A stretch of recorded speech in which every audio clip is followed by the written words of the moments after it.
When painting with acrylic, you can't just use any old cartridge paper. It's best to use acrylic paper. The acrylic paper is made thick and has a linen textured surface, so it will hold the paint and won't warp when you try to use it or add water. The other option is to use canvas.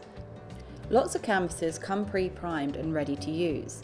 However, some don't, and if they do not, then you can buy primer and paint this on, and this just gives a base layer ready for your paints.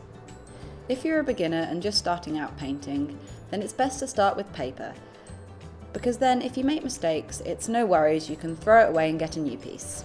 A tip when using paper would be to tape it down in place using masking tape.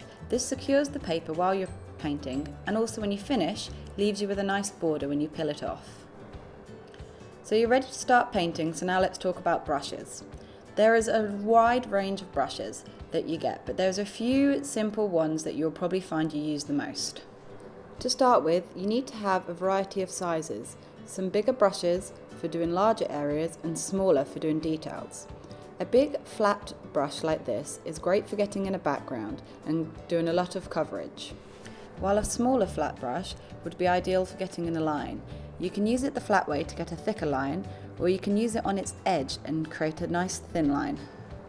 The angular flathead is also great for creating some interesting shapes. You can use this on its flat edge and its thin edge, and you can use the point for getting finer details. The fan brush is ideal for creating texture. You can simply use the top lightly pressed on the page to create a dotted effect.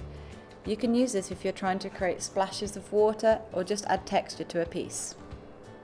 A Filbert brush, which is flat with a rounded top, is really great for creating shapes. I would use this when making leaves or sometimes flower petals. You can use the shape of the brush in the way you want to create whatever shapes required. A rounded brush is great for many different reasons. With its generic shape, it can be used to get coverage, to blend colours, and also you can use the fine tip on the end to do smaller details. So it's a good brush to use while painting, where you won't have to change brushes too many times. But also, it's best to use a smaller round one for those tiny little details, making sure you're pressing lightly when you're doing details so you get a real fine edge.